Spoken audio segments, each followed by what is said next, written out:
저희는 이제 GMS 선교사로서 1999년도에 대륙에 들어가서 사역을 하다가 이제 두 번째로 이제 비자발적 귀국을 이렇게 당하게 돼서 잠시 이제 한국에 있게 되었습니다.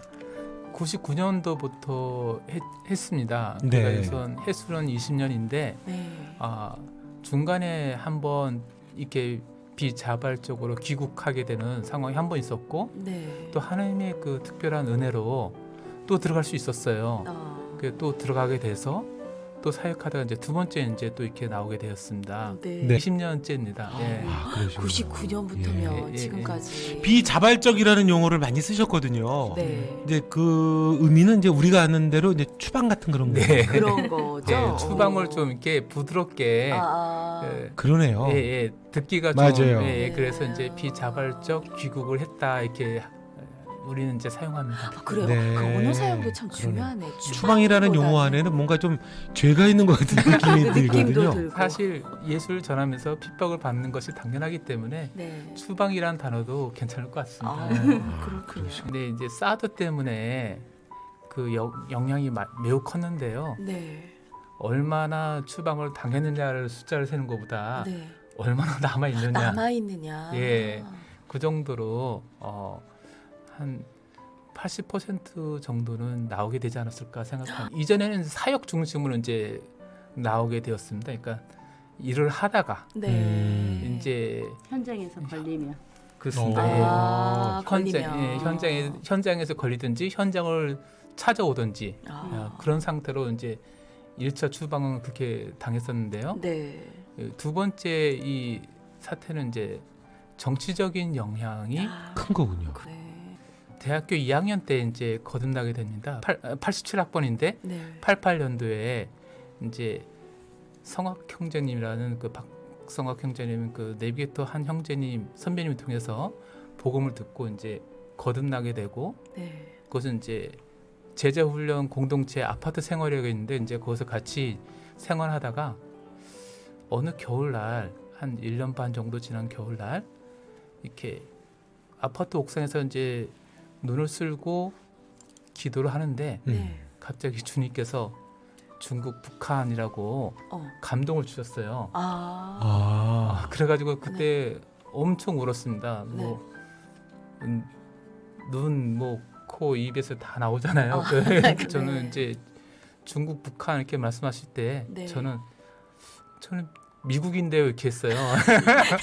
가고 제 싶은데 계획은 미국입니다. 네. 예, 네. 미국인데 네. 하고 근데 주님께서 아무 말씀 안 하시는데 네. 조금 시간이 지나고 나서 그렇게 많이 울었습니다. 그러고 난 다음에 그러면 제가 이제 먼저 열린 곳이 중국이니까 네. 중국을 가겠습니다. 그래서 그렇게 고백을 하게 되고 네. 그다음에 이제 신대원도 그것 때문에 간다고 어. 이렇게 지원하게 됐고요. 예. 네. 예, 좀 많이 힘들었어요. 생활면에서라든가 네. 그때 이제 막내를 임신하고 아. 가서 막내 키우면서 좀 많이 힘들고 그랬는데 또 막내가 있어서 견딜 수 견딜 수 있는 네. 시간들이었어요. 우리가 이제 정착했던 도시가 또 선교사가 안 계셨던 그런 지역에 아, 이제 선교사님이 없는 곳이었네요. 예, 저희 부부가 이제 시작하는 그런 지역이었습니다. 네. 한국 사람이 전혀 없는 부부로서 이렇게 들어왔던 네. 사역자는 이제 저희가 처음이었던 것 같은데 그때 들어갔을 때는 한 20년 전 우리 30년 전 한국 모습이 아니었을까 그런 생각을 좀 했습니다.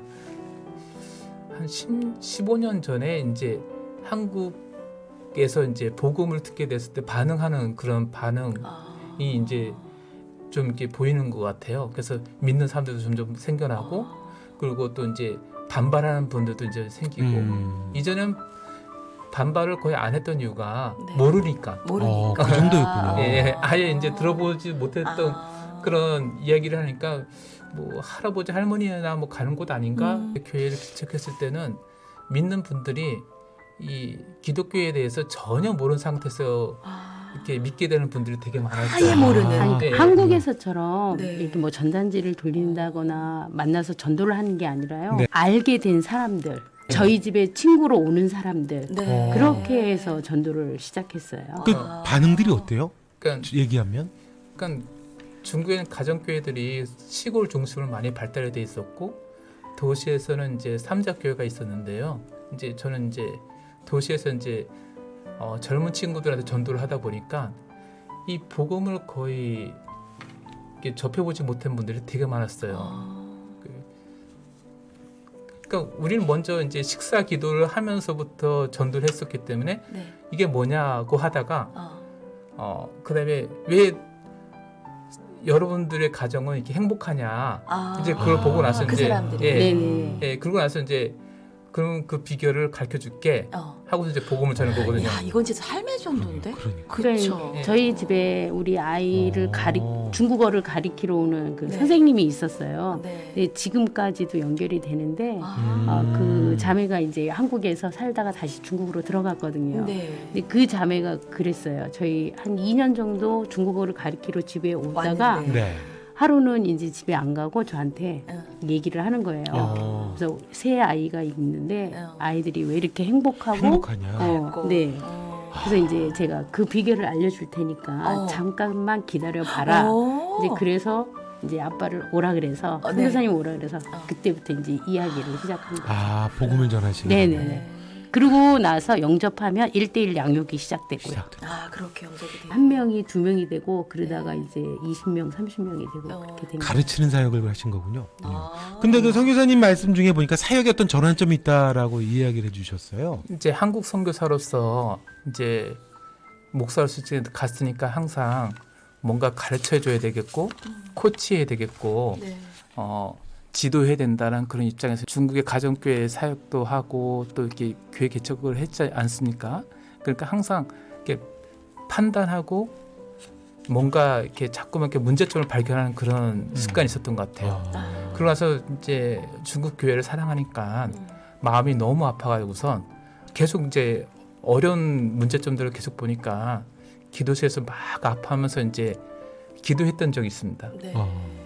근데 그 기도를 막 하는데 잠깐 졸았는지 어떻게 했는지 이렇게 좀 쓰러지는 상태가 있었는데 네. 주님께서 감동해 주시길 그러나 한국 교회는 그러니까 그런 한국 교회는 얼마나 잘났는데 그런 음성을 들려주신 것 같아요. 그런 감동을 주신 것 같아요. 그런 한국 교회는 그러니까 하늘 보좌 우편에서 모든 각 교회를 바라보시는 주님이 눈이 있으시잖아요, 그죠? 네네. 그럼 그렇게 잘하느냐? 왜 그렇게 판단하는 자세로 바라보느냐? 그러니까 그때 깜짝 깨었습니다. 그래가지고선 회개를 했습니다. 제가 지금까지 계속 코치하고 지도하는 그런 자세였구나. 섬기는 자세가 아니었구나. 그러고 나서 이제 제가 생각나는 말씀이 고린도후서 4장 5절 말씀이었습니다. 사도 바울이 자기 자신을 전하는 것이 아니라 오직 예수 그리스도께서 주 되신 것과 또 예수를 위해서 우리가 너희의 종된 것을 전파한다고 했는데 우리는 종이 아니라 우리는 너희의 코치다. 그런 식으로 접근했던 것이 아닌가. 그때 이제 제가 회개를 하고 중국의 귀한 성도님들의 그 어떤 약점들을 발견하는 것이 아니라 도리어 오직 예수만 전하고 그분들이 좀 부족한 부분이 있기 때문에 하나님께서 우리를 통해서 섬기라고 도와주라고 그들의 종이 되라고 보내셨다. 이제 그것을 알게 됐습니다. 그래서 그 이후로는 이제 진짜 최선의 노력을 다해서 예수님만 전하자, 성경만 전하자, 뭘 갖고 와서 이렇게 뭐 전해주는 것이 아니라 복음만 전하자 그 자세를 했습니다. 사실 이제 교회를 개척하고 이제 교회가 성장하는 데 있어서 저는 제 와이프가 없었으면 그 열매들이 거의 없었을 것이라 저는 이렇게 여겨집니다. 물론 말씀을 통해서 역사가 이루어지지만 그 말씀이 이제 구체화되어서 이렇게 모습으로 나타나야 되는 게 있어야 되지 않습니까? 그러니까 저는 제 그 사모 선교사가 이렇게 섬길 때 한국에서 그래도 오신 온 그 목사님의 사모님인데 네. 이렇게 볼 때가 종종 있었어요. 근데 음. 본인은 그 모습이 하나도 없었어요. 음. 그냥 그 성도님들을 위해서 아침부터 저녁까지, 그러니까 왜냐하면 제자 훈련이 일주일에 3번 정도 있었는데 네. 올 때마다 한 20분 정도 이상 넘게 왔어요. 네. 그걸 혼자서 맨 처음엔 밥을 다 해야 됐거든요. 그러니까. 아침엔 밥. 목사님은 도와주지 않으셨어요? 저는 안 도와줬어요. 전 기도하느라고. 나 기도할 거야. 예, 저 기도하고 말씀 전하고 다시 들어가서 기도하고 그랬습니다. 사모님 어떠셨는지 좀 궁금해요. 일단은 섬겼다는 게 너무 행복했고요. 네. 예.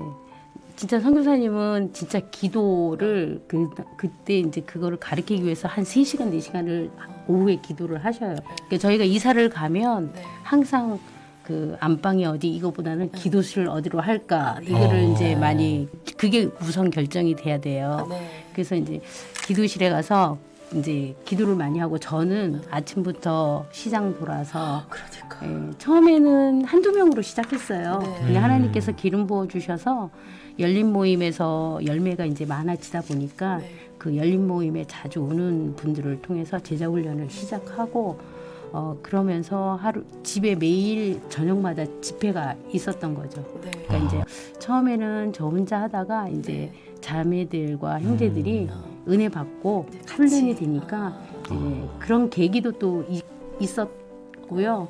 보면은 보통 우리나라 같았으면은 인상 팍팍 쓰면서 힘들어 죽겠네 이러면서. 그러니까 들어가서 기도만 해? 근데 아까 대체 뭐야? 근데 막. 그런 적이 있었어요. 처음에는 이제 이게 너무 너무 계속 힘드시죠? 계속되니까. 네. 근데 이제 어느 한 날 그날도 한 20명의 밥을 하고 제가 이제 한국에서 그 단기 선교팀에 와서 공항에 선교사님은 집에서 가리키고 네. 제가 그 밥만 해주고 공항에 갔다 오는 일이 있었어요. 네. 그래서 근데 공항에 갔다 왔는데 네. 그 모든 그 설거지거리를 그대로. 식탁 위에 쫙 올려놓은 거예요. 싸놓고. 20-30명 먹은 그 그릇을요. 그러니까 그때는 형제 자매들이 훈련이 안 돼 안 있어서 됐으니까. 손님처럼 와 있어요. 김치 먹으러 오고 그 한국 음식 먹으러 오거든요. 네. 말씀 들으러 오는 게 아니라 음식 먹으러 와요. 그래서 그걸 보는 순간 제가 돌았어요. 그러니까 어떻게 그렇게 네, 그래서 막 고스란히. 그리고 이제 지금 돌아서면 그 이해가 가는데 네. 3시간을 기도하고 말씀을 1시간 반 가리키고 그러면 네. 선교사님도 힘드시. 힘이 그렇죠. 드니까 이걸 피 채울 수가 없어요. 그렇죠. 그러니까 또 기도실 가서 쓰러져 있는 거예요. 어. 근데 저는 제 순간 보는 순간 화가 나서 네. 막 이제 불평불만을 어, 했더니 우리 네. 선교사님이 한마디로 뭐라고 하셨어요? 위로해 주실 것 같죠? 아니에요. 그럼요. 야단치셨어요. 뭐라고요? 왜요? 말씀해 보세요. 아니 목사님. 예, 그것도 안 하면 천국에서 무슨 상급이 있겠냐고. 어머 어떡해. 완전히 어. 이제 자살 행위였는데. 나쁜 남자. 근데 그 음성이요. 네. 네. 저를 확 저기 하나님의 음성을 네네네. 들으신 거예요? 그래서 제가 대꾸도 안 하고 네. 이제 그 음성이 저한테는 야단 맞는 그런 음성이 아니라 그 일을 감당을 해야 된다는 네. 그런 아무튼 그렇게 불만이 안 생겼어요. 그 음성이. 그건 성령님이 하신 게 맞는 것 같아요. 네네 맞아요. 할렐루야. 그 뒤로 그래서 그러네요. 그 섬기는 게 너무 기쁘고 행복했어요. 그러니까. 네. 엄청 미안하죠. 네. 예, 고맙기도 하고. 그래서 성경에서 그 도와주는 배필이라고 했잖아요. 네. 근데 누가 누구를 도와줄까? 그러니까 누가 더 힘이 세고 능력이 더 좋을까? 사실 많은 분들이 이제 그 생각을 아내는 남편을 위한 보조자다 이렇게 생각을 하는데 네. 성경은 그 반대더라고요. 아내는 남편을 도와주잖아요. 그러면 하나님께서 도와주듯이 네. 도와주는 그 아주 강한 역할입니다. 하나님께서 도와주시는. 예. 와. 그 원어에서도 그렇게 보여지더라고요. 그래서 하나님께서 이스라엘 백성을 도와줄 때 쓰는 그 단어로 아내가 남편을 도와주는 겁니다. 그러니까 아내는 남편의 보조자가 아니라 그 사역이 되게끔 하는 이 코로나 사태에 이제 한국 교회도 이제 많은 그 도전에 직면했었던 것 같습니다. 이제 그 어떤 상황에서도 예수를 믿는 그 믿음을 포기하지 말고 또 우리 신앙의 중심은 이제 하나님 앞에 예배를 드리는 것인데 불이익이 있다 할지라도 그 예배 드림을 포기하지 않고 끝까지 지킬 수 있는 그 자세로 우리가 나아갔으면 좋겠다. 그렇게 나가야 되지 않는가 이렇게 생각합니다. 중국 현지 성도님들은 저희가 만났던 그 성도님들은 이렇게 하나님께 향한 헌신들이 순수하고 아름답게 이렇게 많이 성장해 나가는 모습을 보면서 행복했고요. 그리고 한국에서 이렇게 또 이런 어려움 때문에 못한 예배를 드리지 못하는 그런 상황을 보면서 많이 안타까웠는데 정말 예배가 회복되어서 우리가 하나님께 나아가는 그 자리에 있어야 되겠다 그런 생각을 많이 네. 해봅니다. 네. 진짜 갈 길을 잃은 선교사님들이 많이 계세요. 참으로 성도님들께서 이제 기억이 나신다면 이 특수한 상황에서 이제 선교사님들은 엄청난 딜레마에 많이 빠져 있습니다. 기억나시는 대로 저희뿐만 아니라 지금 하늘길이 다 막힌 상태에서 저희처럼 추방당한 비자발적으로 귀국하신 분들도 있고 또 어쩔 수 없이 또 선교지를 못 나가시는 분들도 있는데 조금만 더 인내하시고 기도해 주시고 또 이렇게 사랑해 주셨으면 감사하겠습니다. 네. 다들 힘들어하는데 다 저희 주변에 있는 분들도 힘들지만 하나님 뜻이 어디 있는지 또 들려오는 선교사님들에 의하면 이제 이렇게 막히다 보니까 다시 선교지로 가고 싶은데 가지 못하고 또 국내에서 목회를 해야 되나 아니면 어떻게 해야 되나 고민하시는 분들이 참 많으세요. 네. 왜냐하면 이 하늘길이 안 막혔으면 그래도 정탐을 가거나 또 하나님께 인도하신 대로 어딜 가야 되는데 나갈 수가 없으니까요. 그래서 파송교회라든가 또 여러 성도님들께서 이해를 좀 해주시고 사랑의 눈으로 좀 봐주시면서 네. 하나님께서 또 이 사태를 정리하시고 또 복음이 필요한 곳에 보내실 때 또 언제든지 나아갈 수 있도록 준비하면서 저희는 그 시간을 보내고 있거든요. 네. 모두가 그럴 거라고 여겨져요. 그렇죠. 모든 선교사님들이. 예. 그래서 그 시간이 빨리 왔으면 좋겠습니다. 그러니까요. 네.